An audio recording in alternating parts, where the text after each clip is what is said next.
합시다.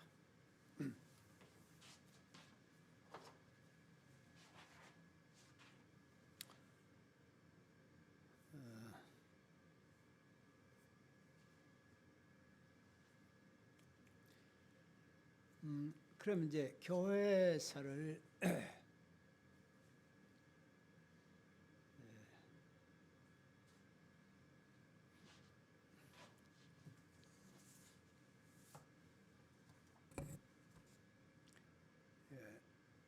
교회사 시대 구분을 해야 되는데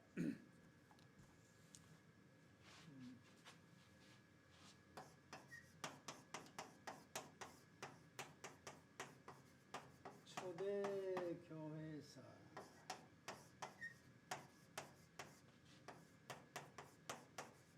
중세 교회사,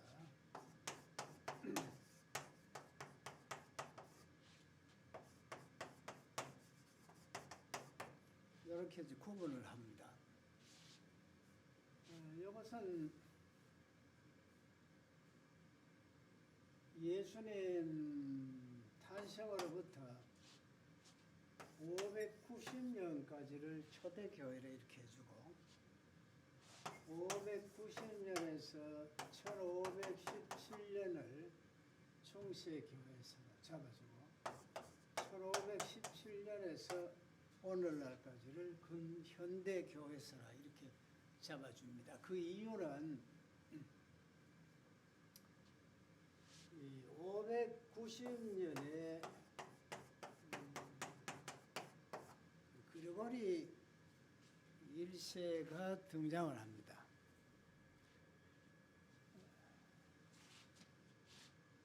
이분을 기점으로 해서 중세 교회로 이렇게 넘어옵니다. 1517년은 말틴 루터의 종교개혁 그까지를 잡아서 중세 교회라 하고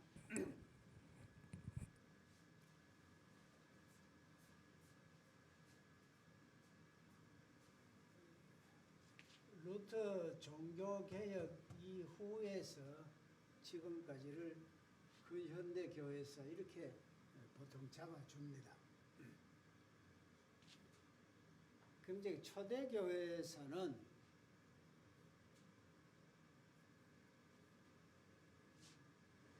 예수님께서 돌아가신 후에 쭉 이렇게 이제 보면 65년경에 바울과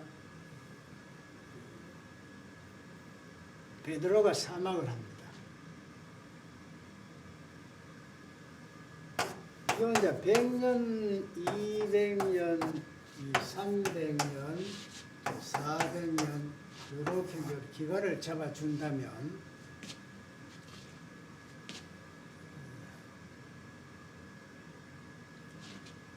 이것도 이제 사도 시대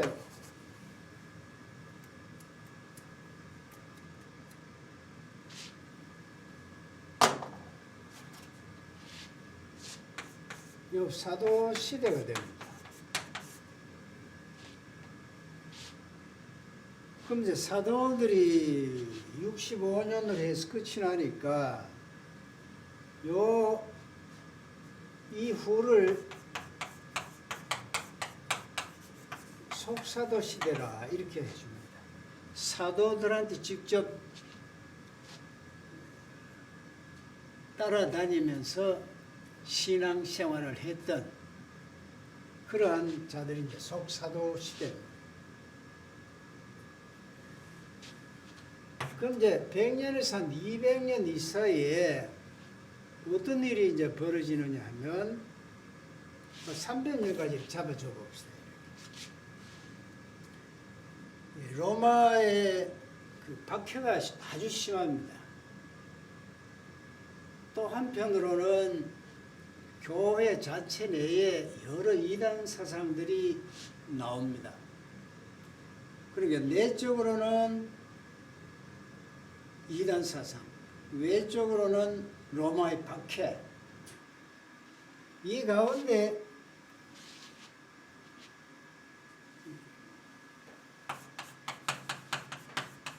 변증가들이 나오게 됩니다. 그럼 여기서 이제 강조하는 것은 뭐냐면 교회가 박해를 받으니까 모두 막 이제 그 교회에 나오지 않고 이제 교회 밖으로 나갑니다. 이때에 교회는 절대적인 그 구원을 받을 수 있는 곳이기 때문에 교회 밖은 구원이 없다. 교회를 아주 강조하는 겁니다. 교회 제도. 그럼 이제 여기서 이그나티우스 같은 사람은 이미 감독과 장로와 집사직을 이야기했고 또 여기에서 무엇을 믿을 것인가 하는 그 교리 문제 또 교회의 여러 가지 규정 문제 이런 것을 만들었고 또 여러 이단 사상에 대해서 기독교가 이렇게 진리다 하는 그런 그 기독교를 옹호하는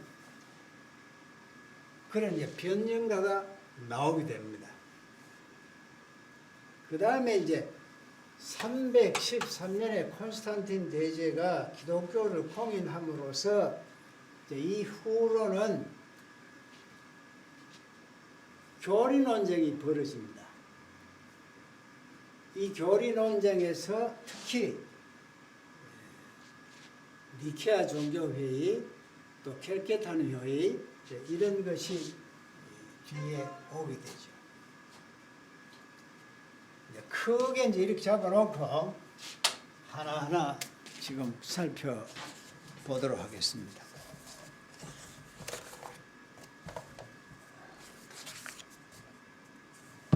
그럼 우리가 여기에 이제 전제해야 될 것이 이 교회사를 통해서 우리가 무엇을 생각해야 되느냐 하면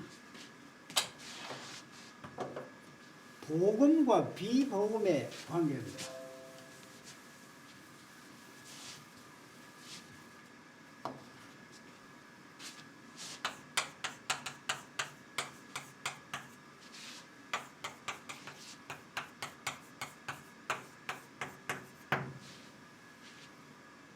교회사 전체의 그 성격이 뭐냐 하면 복음을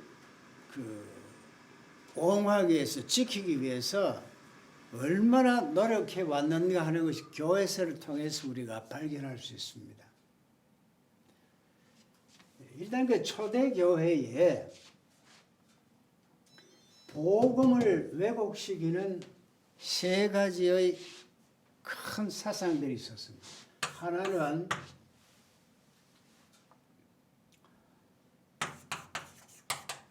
그리스 로마 사상입니다. 또 하나는 유대주의입니다.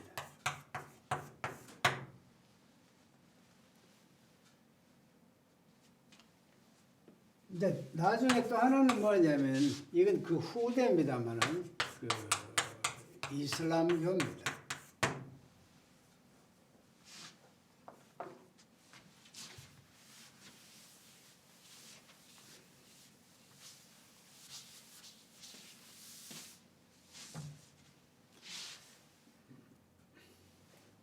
자, 바울이 예수관입니다. 바울은 그 예수관에 있어서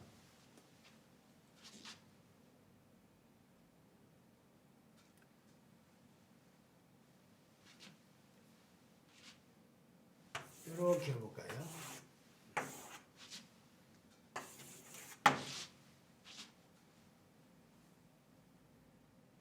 그리스 로마 사상에 있어서 예수관은 인간 예수입니다. 그럼 여기서는 하나님의 아들입니다.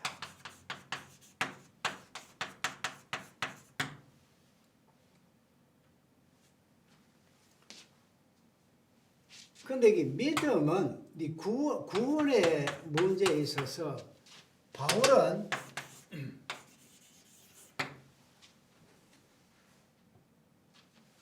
오직 믿음에 의해서만 구원되는 것으로 되어 있는데 이 사상은 뭐냐면 행함입니다. 유대 율법을 철두철미하게 지킴으로써 구원된다는 것이 유대주의의 주장입니다. 그리고 이제 바울이 전도를 해갈 때 전통적으로 내려오는 그 유대주의 사상에서는 율법을 지켜야지, 율법을 지키지 않고 오직 믿음이라고 이야기하는 바울은 잘못되었다. 그래서 바울이 이단자이기 때문에 바울을 죽여야 된다 하는 이런 일들이 있었죠. 그러나 바울은 끝까지 오직 믿음입니다.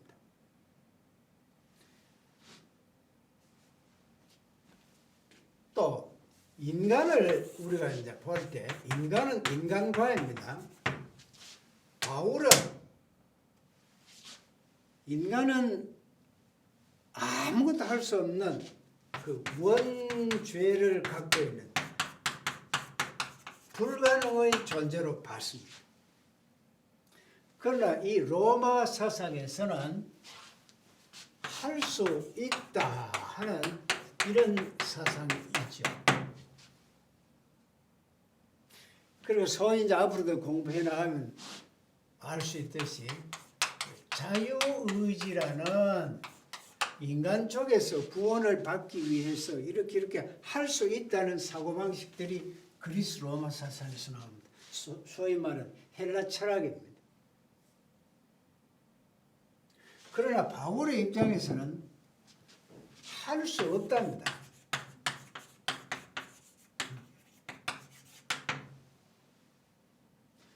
할 수 있다고 바울은 할 수 없다고.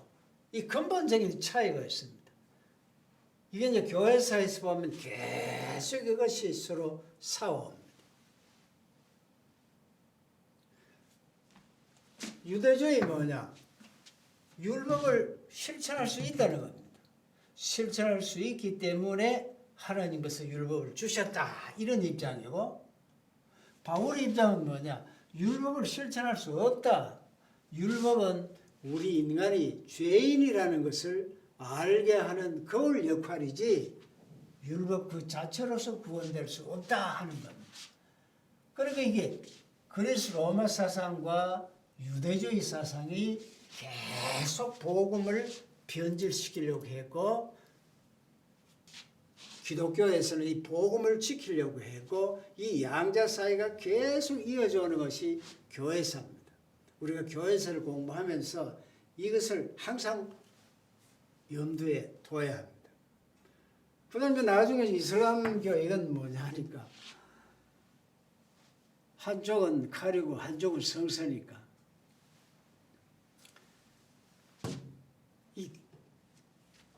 이게 이상한 종교가 되어버립니다.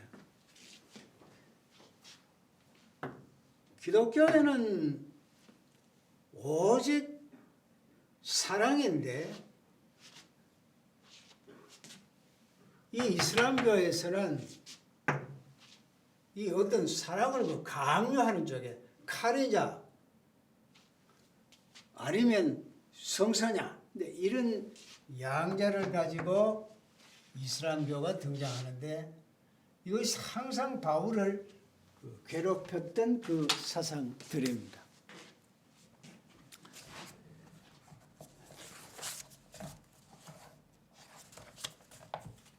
자, 이것을 우리가 명심을 해두고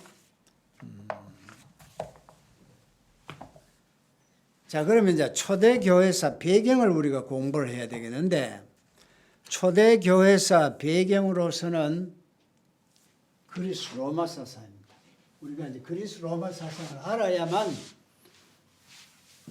복음이 무엇인지를 더욱더 확실히 알 수 있어요. 이 초대교회에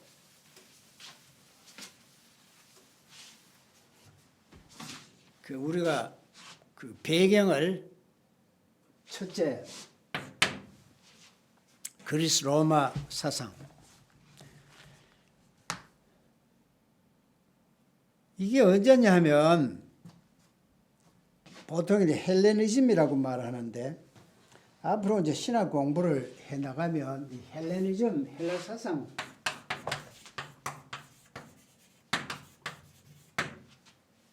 이걸 우리가 알아야 됩니다.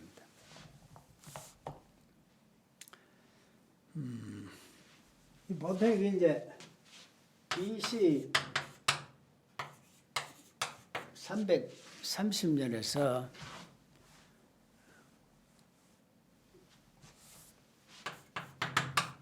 AD 330년 이 사이를 헬레니즘 시대라고 말을 합니다.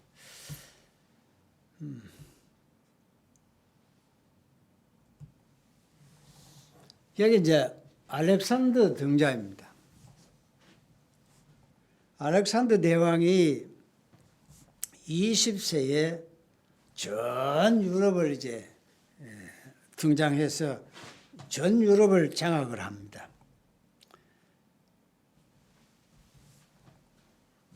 이스라엘에 와서는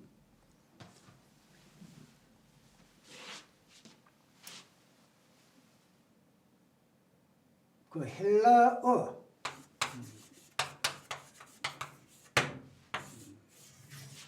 이걸 아주 이제 그 강조하게 되는데 이게 이제 유대인들의 그 히브리어는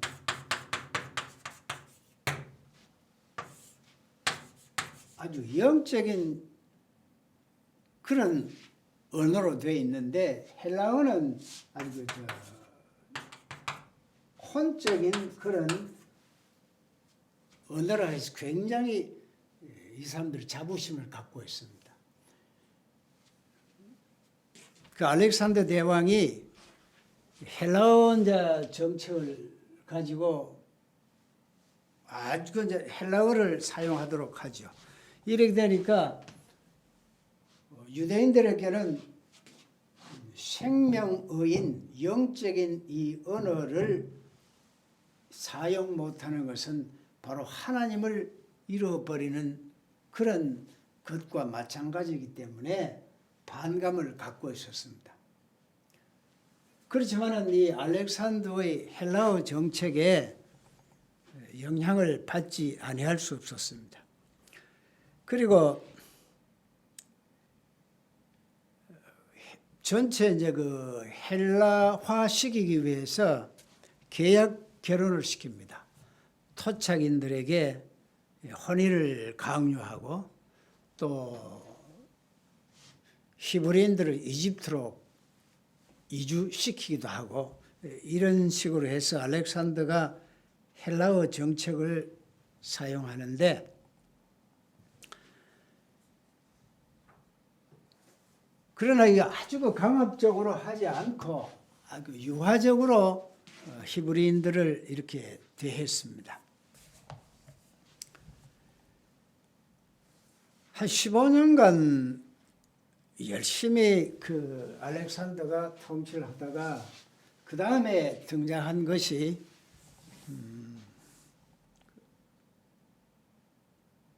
알렉산더가 33세 그 열병으로 죽고 그 다음에 이제 그 마게도니아, 시리아, 이집트 이렇게 3분으로 나누어집니다.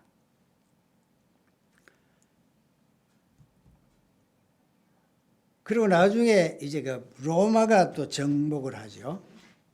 폼페이우스에 의해서 로마가 등장을 합니다. 그럼 여기 이제 우리가 꼭 알아야 될 사상들이 있어요. 그게 철학인데 철학의 아테네 철학입니다. 그 대표적인 것을 우선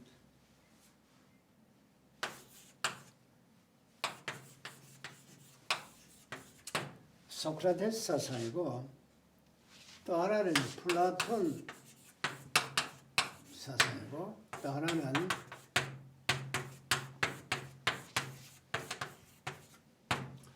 아리스토텔레스 사상입니다.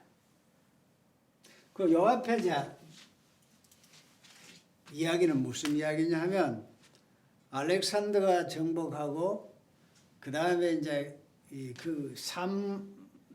마게도니아, 시리아, 이집트로 이렇게 3분이 되고 이러는 동안에 그런 정치적인 와중 속에서 하나의 굳건한 그 헬라 사상이 있었는데 그 사상이 무엇이냐 하면 대표적인 것이 소크라테스, 플라톤, 아리스토텔레스입니다.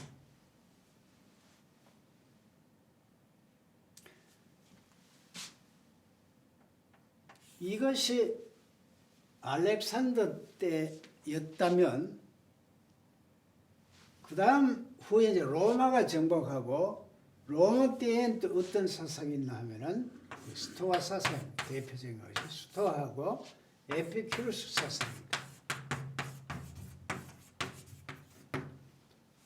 요 이제 5가지의 사상을 우선 무엇이다 이해를 하고 그러면 이제 복음이 이들과 어떻게 다르느냐 비교할 수 있어요. 소크라테스입니다. 이게 이제 그리스 사상의 이걸 그리스 합쳐서 그리스 로마 사상이라고 말하는데 이건 이제 이성입니다. 이성을 굉장히 중요하게 여깁니다. 이거는 인간입니다. 인간 위주입니다. 모두가 이성이고 인간 위주입니다. 그러나 이쪽 이제 기독교에서 복음에 있어서는 이성이 아니고 신앙입니다. 인간이 아니고 절대 하나님입니다. 이 관계는 이성이고 신앙이고 인간이고 하나님이고 이 관계인데 이들의 그 사상이 기독교에 어떤 영향을 미쳤는가 하면 대단합니다, 이것이.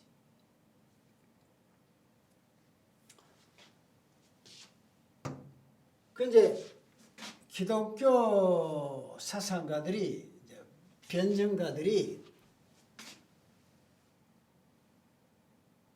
헬라의 사상과 기독교의 사상을 적당하게 조화를 해야 된다 하는 하나의 그 신학 사상의 입장이 있고 또 하나는 이 이성과 신앙이라는 것은 절대 별개 것이지 하나가 될 수 없다 하는 2가지 사상이 있게 됩니다.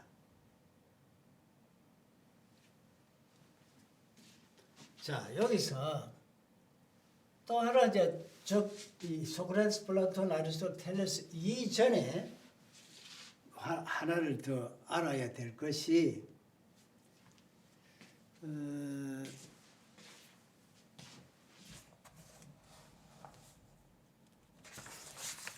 상대주의와 절대주의가 있는데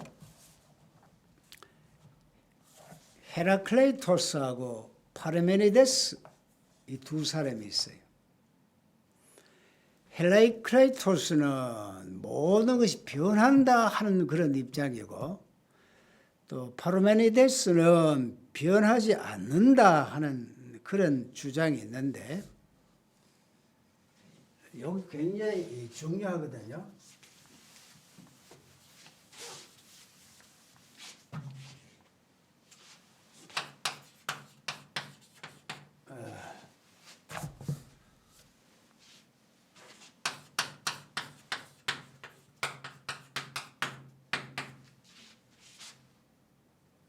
파르메니데스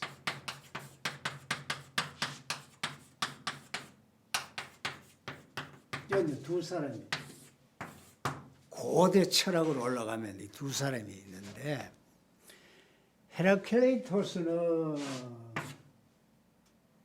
변한다, 만물이 변한다. 파르메니데스는 불변한다 이런 입장입니다. 왜 이게 중요하느냐 하면 우리가 이제 신학을 공부할 때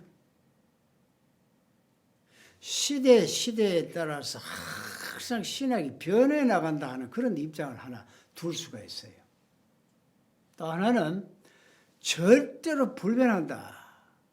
그 입장을 주장할 수 있어요. 우리가 이제 그 현대 신학 사상까지를 이렇게 쭉 보면 변한다, 변하지 않는다 하는 것은 굉장한 그 중요합니다. 그 요즘에 와서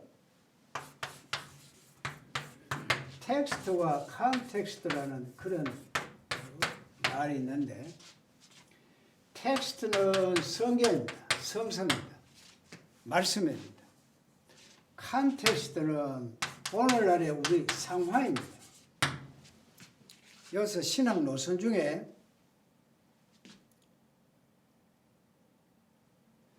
상황이 현대 우리의 삶의 상황에 따라서 성경 해석이 달라져야 된다 하는 그런 입장의 신학 노선이 하나 있습니다. 그게 자유주의 신학입니다. 또 하나는 절대로 변해서는 안 된다. 우리 인간의 상황이 어떠하든지 간에 말씀에 맞춰야 된다 하는 그런 입장이 있어요. 이게 보수주의 신학 노선입니다. 그러니까 불변한다 하는 것이 보수주의 입장이고 변한다 하는 입장이 자유주의 신학 노선입니다.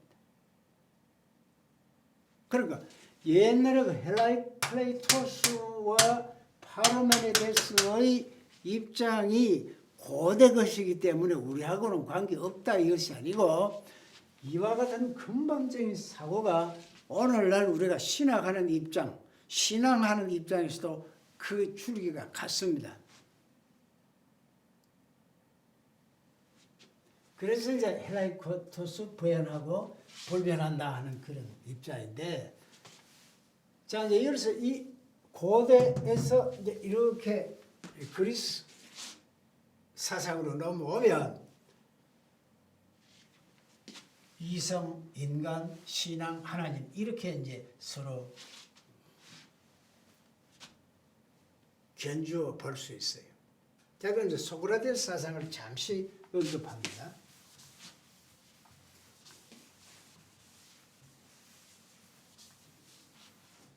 막 크게 이렇습니다. 인간은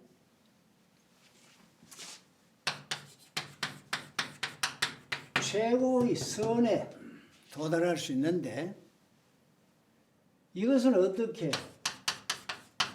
교육과 훈련을 통해서 최고선에 다다를 수 있다. 이게 뭐냐? 덕을 쌓는다. 이게입니다. 골자는. 그 인간은 뭐냐? 아주 그 최고의 선에 도달할 수 있는 이성을 가진 존재이다. 훈련을 통해서다. 그 덕을 쌓는 것이다. 자, 그럼 우리가 기독교 성경에 이제 딱 대조를 시키면 인간은 최고선에 도달할 수 없습니다. 교육 훈련을 통해서 덕을 쌓아서 되는 것이 아닙니다. 어떻게? 하나님의 은총에 의해서, 하나님 은혜에 의해서 구원된 자, 선택된 자만이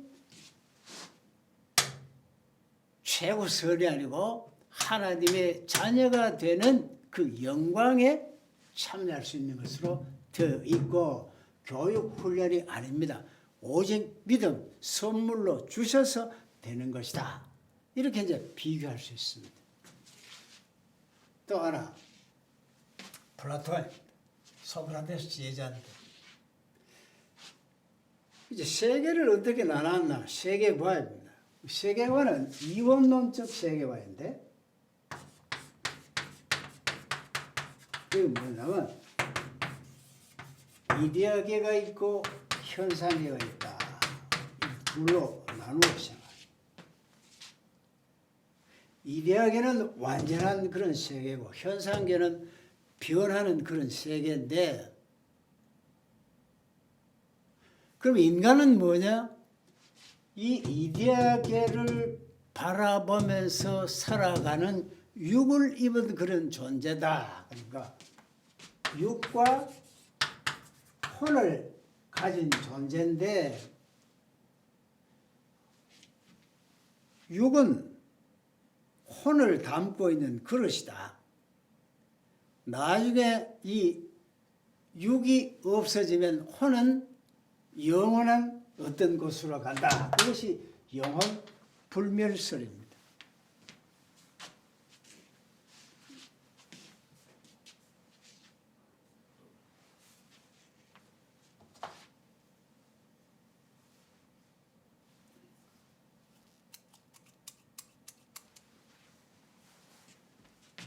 그 영혼 불멸설이 여기서 나옵니다.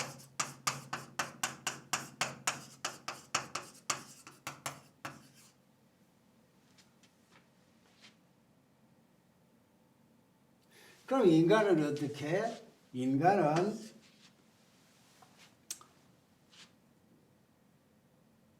네 가지의 덕이 있는데,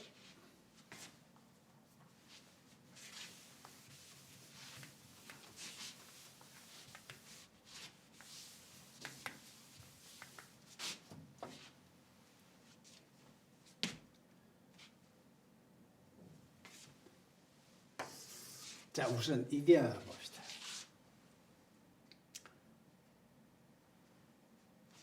이게 이제 기독교하고 어떤 지금 그 영향을 끼쳤는가 하면,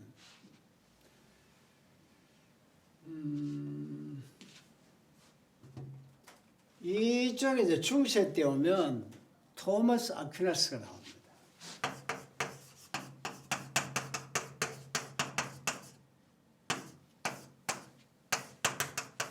토마스 아퀴나스는 이 플라톤의 이원론적인 이런 철학을 원용해서 실학을 만들어 갑니다.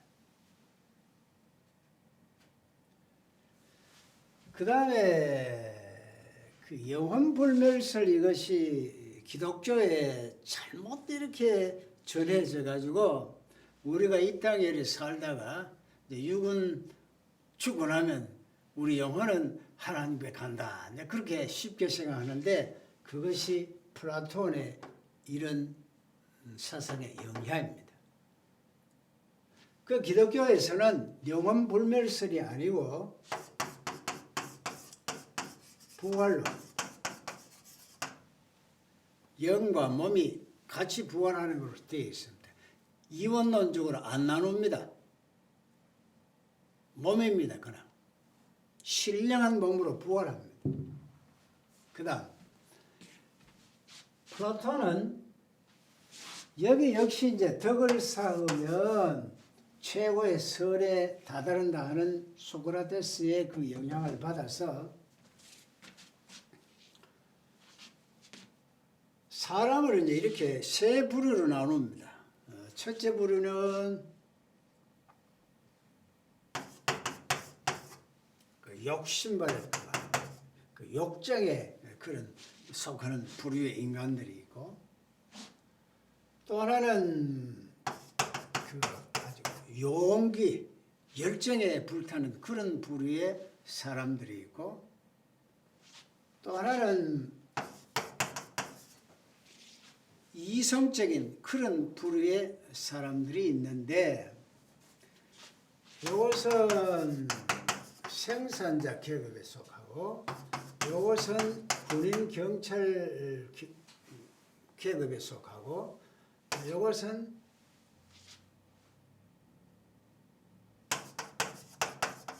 정치 계급에 속한다. 세 부를 이렇게 나눴어요.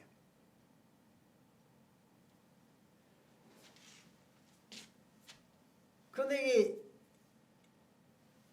이 욕정도 잘 다스려야 되지, 그냥 버려두면 곤란하고, 또 이 용기를 갖고 있는 인간의 그 본성도 잘 다스려야만 사회가 질서를 유지할 수 있지, 그냥 내버려두면 안 된다.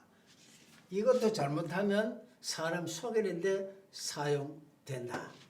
그래서 이 욕정과 용기와 이성을 잘 조화해서 다스려질 때, 다스린다는 것이 절제입니다. 이 절제와 덕으로서 잘하면 바로 이것이 정의로운 사회, 정의로운 인간이 된다. 그래서 이걸 네 가지 으뜸되는 덕이라 해서 사원덕이라고 말을 합니다. 이것이 토마스 아퀴나스에게 영향을 끼쳐서 기독교 신학에 있어가지고 인간이 절제하고 인내하고 이렇게 해서 하나님께 영광 돌려야 한다 하는 식으로 이렇게 되어 간다고요. 그러나 이게 성경을 우리가 보면 인간 쪽에서는 아무것도 못하는 것으로 되어 있습니다. 무능하고. 근데 할 수 있다 하는 인간의 노력에 의해서 절제하고 이렇게 덕을 세울 수 있다는 그러한 그리스도의 사상이 기독교에 들어와서 그 기독교 사상이 되어버린 그런 것을 우리가 찾아볼 수 있습니다. 우리가 알아야 될 것은 사상하고 신앙하고는 다릅니다.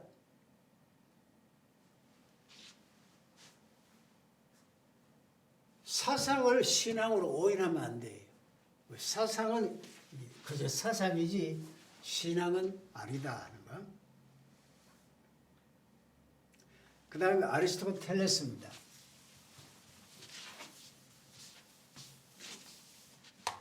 자, 플라톤은 세계를 이렇게 본 데 비해서 아리스토텔레스는 이렇게 이제 봅니다.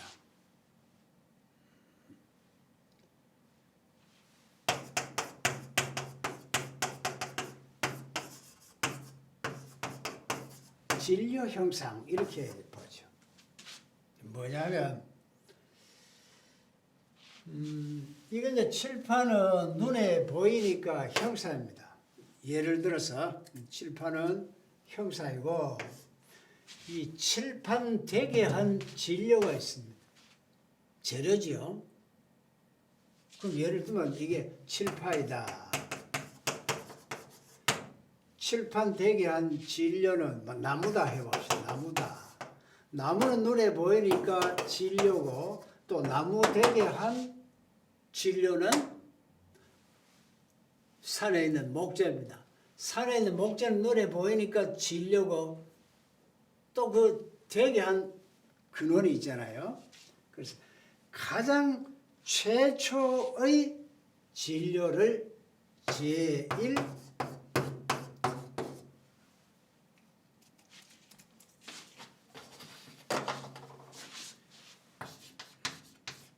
제일 원인이라고 말을 합니다. 그 플라톤은 이데아로 해가지고 이렇게 현상계를 설명하는 데 비해서 아리스토텔레스는 어떤 현상에서 원리를 찾아갑니다. 요거는 연역법이고 요거는 귀납법이라 하죠. 그래서 이 제일 원인이 있어서 이 제일 원인에서 이렇게 현상이 되어진다 하는 그런 입장입니다. 그러면 이게 나중에 어거스틴에 오면은 어거스틴이 이 세상을 설명할 때 그렇게 설명을 합니다. 눈에 보이는 가시적 교회가 있고 보이지 아니하는 불가시적 교회가 있다 하는 식으로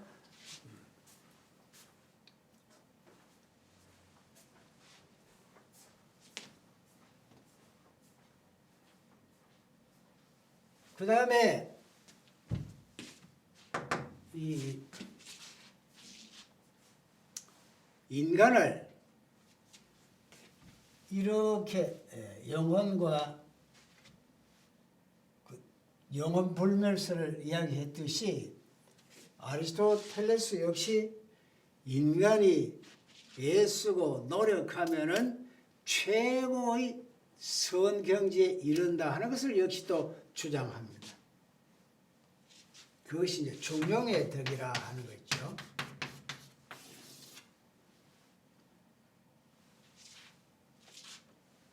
그 이제 하나 예를 들면은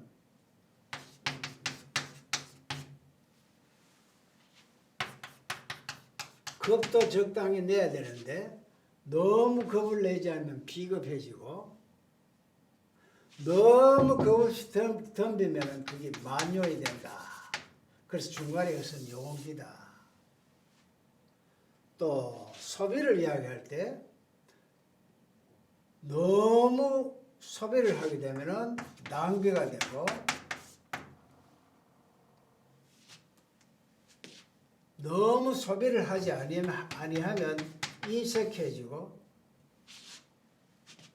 적당한 것은 뭐냐? 절약이다. 그래서 우리 생활에 이런 중용의 덕을 쌓으면 아주 이상적인 설에 도달하는 덕스러운 인간이 된다. 이렇게 주장했어요. 이게 이제 왜 소크라테스와 플라톤과 아리스토텔레스를 이야기하는가 하면 이들이 주장하는 이성적인 활동이 마치 기독교 사상인 것처럼 생각해버린 신앙에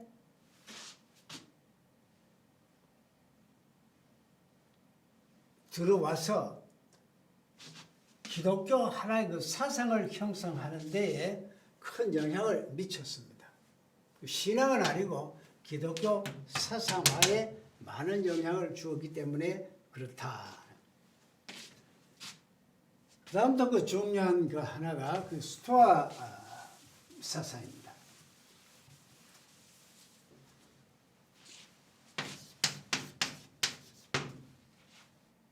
스토아 사상은 이게 인내의 덕을 굉장히 강조합니다. 불교 생각하면 됩니다. 불교에 이제 도를 닦아서 어떤 경지에 이르는 것을 하듯이 이 당시에도 그 스토아 학파가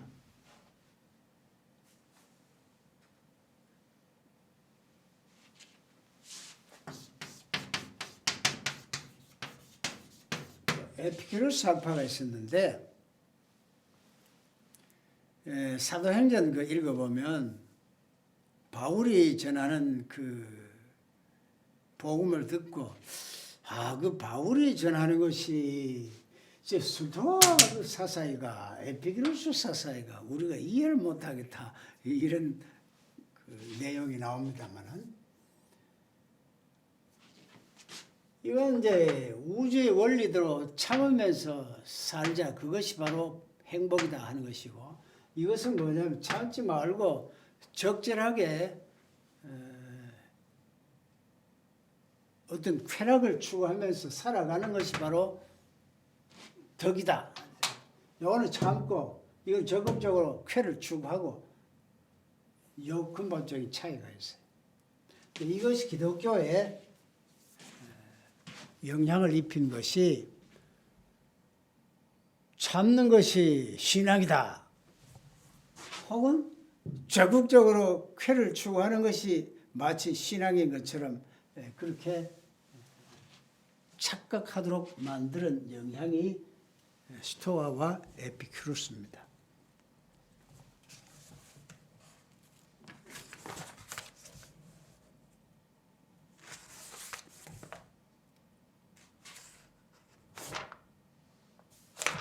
여기서 이제 그 스토아 학파를 그 이야기할 때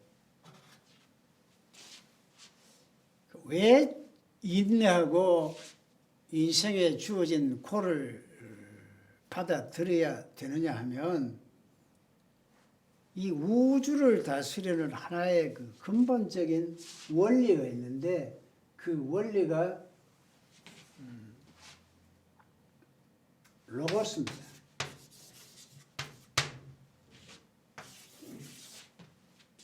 로고스가 있기 때문에 이 로고스의 원리대로 사는 것이 바로 인내다, 이게 덕이다, 이렇게 가르쳤어요.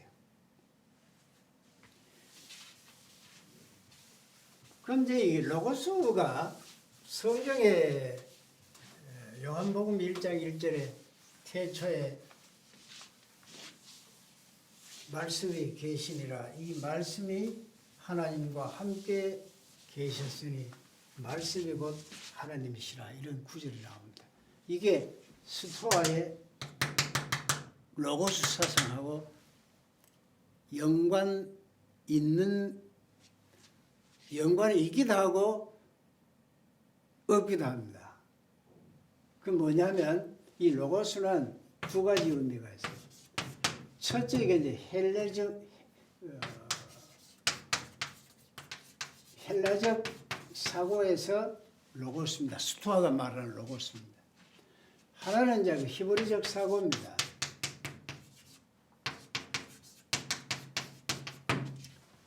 헬라적 사고는 뭐냐면 이 세 가지가 있어요. 이 우주의 원리입니다. 자연법입니다.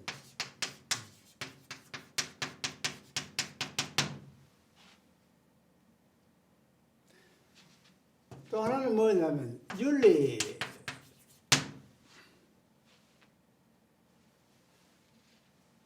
개에게는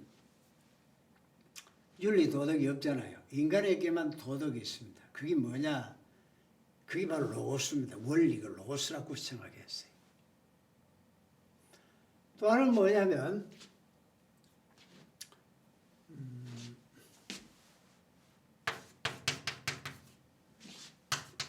이성적 사고입니다.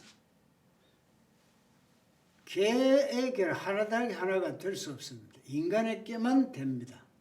그리고 그 근원이 뭐냐? 이걸 로고스라고 봤어요. 이게 스토아에서 말하는 로고스입니다.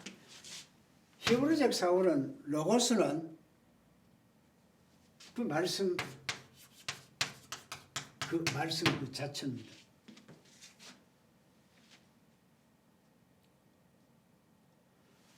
요것은 설명을 해야 되고, 성서에서 말하는 이 말씀은 바로 하나님이시기 때문에 이건 설명이 필요 없고 이건 말씀의 선포입니다. 이런 차이가 있습니다. 그래서 요한복음 1장 1절에 태초에 말씀이 계시니라 할 때 이 말씀은 너희들이 말하는 스토아 학파에서 말하는 그 말씀까지를 포함해서 모든 원리의 최종적인 분은 하나님이신데 바로 그 하나님이 로고스다, 이런 내용이 되겠죠.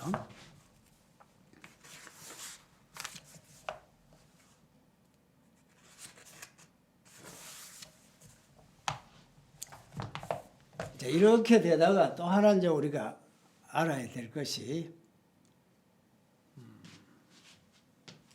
플라톤 사상이 하나의 종교적인